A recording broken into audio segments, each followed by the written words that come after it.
가기사는 증시 각도기. 안녕하세요. 증시 각도기 TV 시청자 여러분, 투자자 여러분, 도기마을 여러분, 청취자 여러분 모두 반갑습니다. 12월 20일 수요일 아침, 화요일 아침이 밝았습니다. 날짜 가는 걸 잘 몰라요. 네, 날씨가 많이 춥습니다. 이 추위에 건강 관리 잘 하시기를 바랍니다. 건강하게 지내는 연말이 되시길 바라고, 이제 이번 주에는 크리스마스네요. 크리스마스 연휴도 건강하고 행복한 시간 되시길 빌겠습니다. 저는 다음 주에 휴가를 가서 이번 주까지만 이렇게 아침에 실시간으로 여러분을 만나 뵙게 되고요.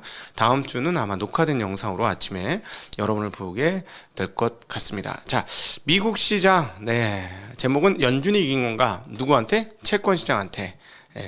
근데 제 생각은 이거예요. 오늘장 한마디. 채권이 좀 과했다.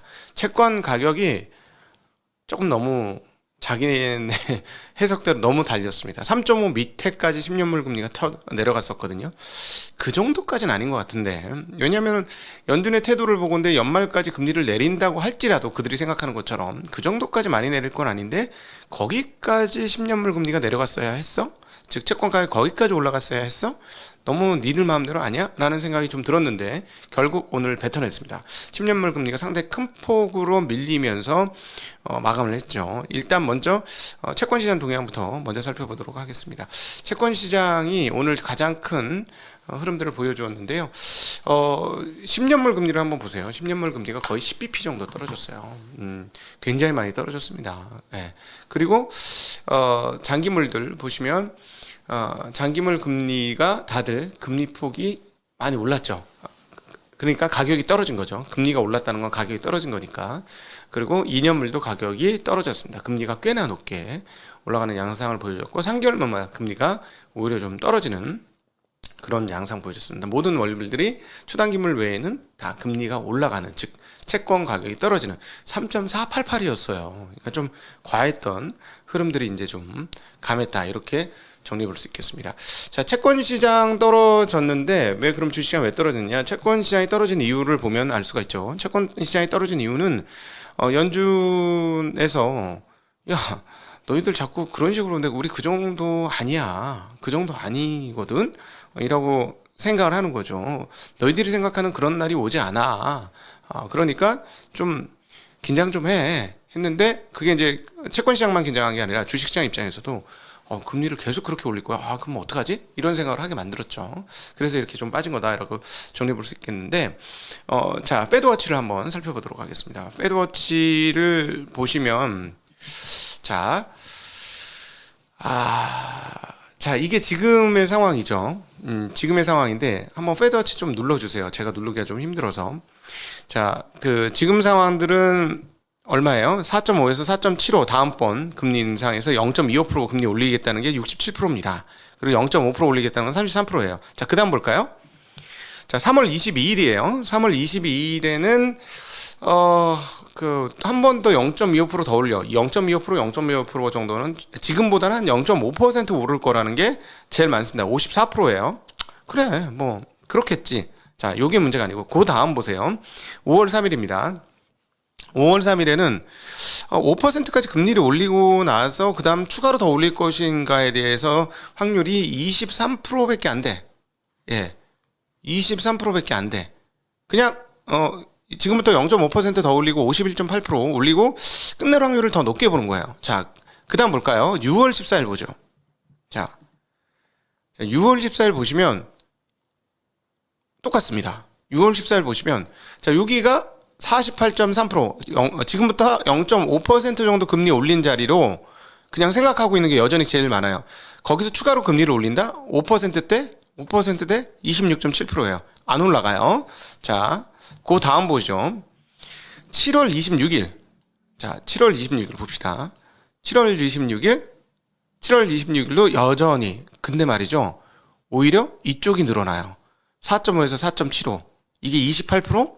이쪽은 20%. 여전히 지금보다 0.5% 금리를 올리되 오히려 밀릴 수도 있다는 생각을 조금 하고 있는, 금리가 떨어질 수도 있다. 자, 그 다음 보죠. 9월 20일. 자, 하반기 들어서는 어떻게 생각하고 있냐? 하반기에 시장이. 자, 보세요. 이게 지금 지금보다 0.5% 높은 4.75에서 5.0%, 34%로 떨어집니다. 50% 근처에서. 그 다음에 그 전이 더 올라갑니다. 4.5에서 4.75, 33% 올라가고요. 오히려 더 올릴 수 있다는 생각은 14%로 줄어들어요. 자, 오케이. 그 다음 보죠. 11월 1일. 11월 1일은 어떻게 되냐면요. 자, 11월 1일. 네. 잘 안 눌러져가지고 따닥 눌러야 돼. 잘 안 눌러져. 이게 저희가 지금 모니터가 멀리 있어가지고 네. 네. 한 번 더 세게 눌러야 돼. 왜 안 바뀌니? 네, 됐죠?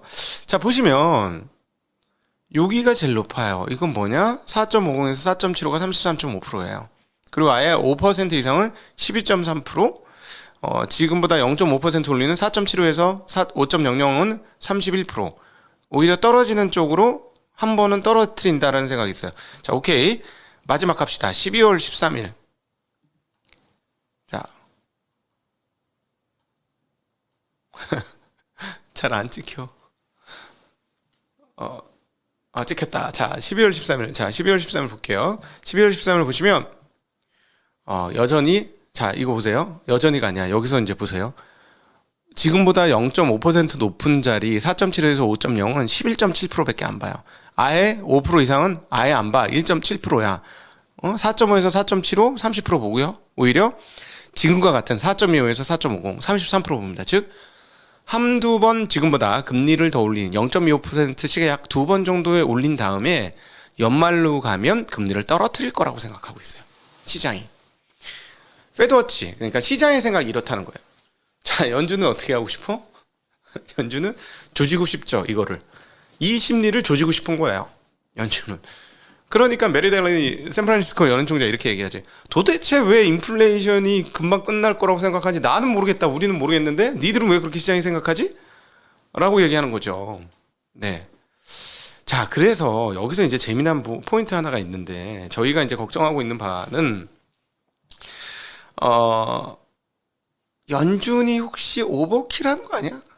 연준이 이거 오버킬하는 거 아니야? 이거 죽이려고 하다가 초과상관 태우는 거 아니야? 하는 걱정이 있죠.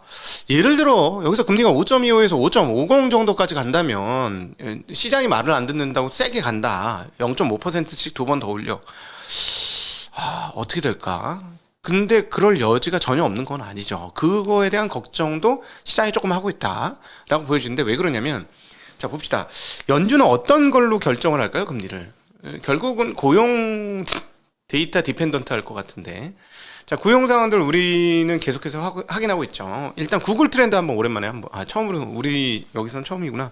구글 트렌드의 레이오프, 미국의 레이오프 관련된 흐름들 보겠습니다. 한번 폭증을 했다가 지금 오히려 좀 줄어들고 있어요. 자, 그러니까 이 상황들은 뭐냐면, 한번 폭증을 했다. 분명히 이제 대기업이나 이런 쪽에서 레이오프가 굉장히 많았죠. 근데 이제 속으로 조금 쑥으로 들고 있는 것으로 보건데, 지금부터는 감원 조치가 그렇게 크진 않을 것이다 라는 생각을 할 수 있어요. 자, 그런데 문제는 뭐냐면, 연준이 그 잘못 생각하게 만드는 요소 중에 하나 이거예요. 자, 이거죠. 자, 저는 요즘 이거를 이렇게 생각해. 왜 이게 눌러지냐? 자, 요때가 뭐냐면 2020년 코로나 때입니다. 2020년 코로나 때 미친 듯이 실업이 늘거든요. 실업이 늘 다음에 쫙 빠지면서 오히려 이때 평균 때보다 지금 실업이 더 빠져 있어요. 그러니까 실업이 빠져 있으니까 연준이 어떻게 돼? 야, 고용 좋구만 이러고 오버킬을 할 가능성이 없잖아 있다는 거죠. 그리고 또 하나 이걸 보면서 느끼는 게 뭐냐면, 이게 너무 심했어. 자, 보세요. 이 오랜 역사 중에 이런 적이 있었냐는 거야. 근데 이렇게 사람을 왕창 다 자르고 생존하기 위해 사람을 자르고 놨더니 지금은 어떻다? 사람이 아예 없다. 너무 많이 잘라서 쓸 사람이 없는 상황. 오히려 이제 반작용이 좀 오는 것 같아요. 지금 한번 세게 자르고 놨더니 사람들이 아예 직장 그 영역에서부터 벗어난 사람들이 꽤 되다 보니 구인이 훨씬 더 어려운, 또 이민도 안 오고 은퇴도 했고, 그러니까 이게 실업률이 쉽게 떨어질 것 같지가 않아요. 실업률 프레드에서 지금 저희가 이제 실시간으로 못 보여드리는데 그건 너무 뻔해요. 3.7에서 올라오질 않고 있어요, 지금 실업률이. 자, 이렇게 되면은 연준이 이게 금리를 시장이 생각하는 것보다 그 시장이 생각하는 걸 죽여버리기 위해서 더 높이지 않을까 하는 우려가 있는 거죠, 지금. 지금 우려가 있는 것입니다. 자, 그럼에도 불구하고 정말 그렇게 할 것이냐? 저희는 그런 생각은 들진 않죠. 그렇게까지는 못할 것이다. 왜 그러냐면 중요한 그 인플레이션 요소들이 꺾이고 있다는 게 보여준대. 일단 오늘 어떤 그 지표가 오늘 거의 없었는데 지표 발표가 뭐가 됐냐면 전미주택협회 주택시장 지수 12월치가 나오는데 31이 나왔습니다. 이전에 33이었고요. 지금 이게 수준이 언제냐면 2020년 코로나 팬데믹 때를 제외하고 10년 만에 가장 낮은 수준입니다. 주택 가격이 떨어진다. 자, 그러면 어제 이제 저희가 연합인포맥스에서 이경수 메르츠 센터장님 통해서 뭐라고 들었냐면 8개월의 시차 레깅을 가지고 있다. 렌트비의 하락이. 자, 그리고 연준의 파월 의장도 기자회견에서 주거비는 떨어지고 있는데 비주거비 쪽이 문제다. 즉 서비스업이 문제다. 이런 말씀을 계속 했었죠. 자, 그리고 그러니까 이제 집값은 확실히 떨어지고 있다. 그러면 내년도 상반기부터는 집값이 떨어진 지가 꽤 됐기 때문에 내년도 상반기에 집값 하락에 의한 인플레이션 하락은 확연하게 우리한테 눈에 잡힐 것이다. 그러니까 지금 제가 생각할 때는 그렇게까지 쫄 필요가 없다. 라는 건데 시장은 이제 쫄기 시작하죠. 자, 시장 쫄기 시작합니다. 자, 계속 말씀드리지만 시장이 쫄기 시작하면은 어떻다? 괜찮다. 괜찮다. 요게 오히려 오른쪽으로 가면은 조심하자. 왼쪽으로 가면 뭐 너무 쫄지 마라. 뭐 더 내려갈수록 이때부터는 용기를 가져라. 용기를 갖고 아싸 이러셔야 되고 이쪽 넘어가기 시작하면 어떡하지 이렇게 하셔야 된다는 거. 이거 계속 말씀드리는 이유는 뭐냐면 여러분들 세뇌하려고 그러는 거예요. 이 세뇌돼야 됩니다. 그러지 않으면 계속해서 인간의 본성상으로 시장에서 움직이면 굉장히 어렵다는 거 말씀드리고 싶고요. 자, 그런데 저희가 주거비 관련해서 빠지기 때문에 인플레이션은 빠진다고 보지만 지금 서비스업의 인플레이션을 결정하는 요소 중에 또 뭐가 있을까요? 저는 중요한 게 미국 시장에서 휘발유 가격을 생각해요. 이동안 내 휘발유 써야 되잖아. 근데 휘발유 가격 어떻게 되는지 한번 볼게요. 휘발유 평균 소매가 계속 내려가 지금. 물론 이제 조금 오늘은 0. 몇 프로밖에 안 떨어졌긴 했습니다만 계속 내려가요. 계속. 예, 그리고 자, 다른 그 에너지 가격 살펴보도록 하시죠. 자, 유럽에서의 가스 가격이 또 한번 떨어졌습니다. 예, 유럽에서 가스가 떨어졌고 미국도 같은 방향을 보여주고 있어요.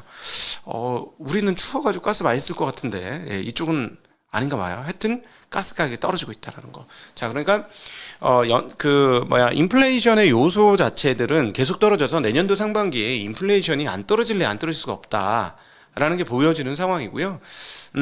그래서 그런 측면에서 오히려 내년 상반기에 지표들은 뭐 그렇게 나쁘지 않은 상황들이 오게 될 것이다. 자, 그렇게 생각되고 거기서 그러면 한국은 어떻게 되느냐? 오케이, 외환을 보시죠. 외환을 보시면 재밌습니다. 오늘 같은 경우는 뭐 물론 한국은 한국 시장 열리고 나서 다시 오를 수 있으니까 그건 확인을 해야 될 것 같은데 외환이 되게 안정적이죠. 채권 시장이 그렇게 흔들림에도 불구하고 금리가 튀었는데 달러가 튀었어요? 안 튀었어요. 자, 여기에서 이제 하나 숨겨진 뉴스가 하나 있긴 합니다. 지금 엔화가 오늘 뭐 약세를 보여주긴 했습니다만 일본과 관련된 뉴스가 하나 있는데요. 지금 그 일본 정부가 2013년에 일본 은행과 발표한 공동 성명이 있습니다. 근데 이거를 개정하겠다는 건데요. 공동 성명은 원래 뭐냐면 가능한 빠른 시일 내에 2% 물가 목표를 달성하는 것을 목표로 한다라는 거예요. 근데 지금 2% 넘죠. 근데 이거 얼마라고 언제 했다고요? 2013년. 2013년에 물가 2%는 뭐예요? 도달 못하는 자리지. 일본은 2%, 이거 언감생지 언제 2% 돼? 훨씬 낮는데. 그런 상황이었으니까 2%를 만들려면 어떻게 해야 됩니까? 돈을 마구잡이로 풀어야죠. 근데 정부하고 일본은행하고 협약을 했다? 돈을 누가 풀어? 네, 은행이 풀어야죠. 일본 중앙은행이 풀고 정부가 그렇게 하자고 하고 하는 거죠. 근데 이거를 바꾸겠다? 그럼 바꾸겠다는 건 뭡니까? 그동안은 돈을 풀겠다는 건데 2%가 안 나왔으니까. 근데 지금은 2%가 넘어버리니까 이걸 바꾸겠다? 무지하게 계속 푸는 일을 꼭 해야 되느냐라는 건데 내년 3월까지 그러다 하루이코 총재의 저기가 있는 거죠. 임기가 있는 거죠. 요즘에 이 얘기가 나온다라는 건 그러면 어떻게 우리가 상상할 수 있느냐. 그러다 하루이코 이후에는 돈을 지금처럼 열심히 푼다고 얘기할 수 없다는 거죠. 자, 그러니까 엔화가 지난번에 150엔 근처까지 가는 약세를 보여줬는데 확실하게 내년 3월부터는 추가적인 약세로 갈 가능성이 조금 줄어드는 거 아니냐. 돈을 그렇게 열심히 안 풀면. 자, 그렇다면 아시아 통화는 강세가 갈 가능성이 있고 원화, 위안화도 같이 엔화와 연동된 강세 가능성이 내년 3월부터는 있을 수 있다라고 보여주고, 만약에 그러면 우리는 해피하지. 그러길 바라고 있는 입장인 거고요. 자, 그래서 그 인플레이션을 한번 전반적으로 지금 상황은 지금 제가 오늘 이렇게 좀 약간 거시적인 얘기를 드렸던 게 시장 자체적으로는 이제 큰 이슈가 없기 때문에 도대체 왜 이러느냐를 근원을 좀 알아야 될 것 같아가지고 말씀드린 거고. 자, 이제 미국 시장 넘어가도록 하겠습니다. 자, 미국 시장 상황들 살펴보면 오늘 전반적으로 다 빠졌어요. 특별히 빅테크들의 하락이 상당히 크게 나타났었는데요. 네. 기업 관련 뉴스들 보면 이제 역시 나 진짜 지친다. 테슬라 얘기하기 지치는데 테슬라 이슈 끝도 없어요. 테슬라 CEO께서 나 트위터 대표 사임할까? 라고 트위터 설문을 했어요. 나는 이거 트위터 띄우는 방법인 것 같아. 트위터를 활성화시키기 위한. 야, 진짜 머리 좋아. 최고야. 천재야, 천재. 자꾸 이렇게 트위터를 사용하게 만드는 거죠. 어마무시한 사람이 투표를 했습니다. 근데 과반이 사임에 참석했어요. 트위터 하라고. 그러면 사람들이 야, 얘 진짜 트위터 나오는 거야 마는 거야 하면 트위터 관심을 가지면 트위터를 계속 볼 거 아니야. 기가 막힙니다, 진짜. 근데 과연 내려올까요? 안 내려오면 테슬라가 이제 문제다라는 고민을 하는 거고, 장전에 3% 4% 오르던 테슬라가 오히려 마감할 때는 마이너스로 떨어졌는데, 오펜하이머가 테슬라에 대한 투자 수익 등급을 시장 수익률 상에서 시장 수익률로 하향 조정했습니다. 왜?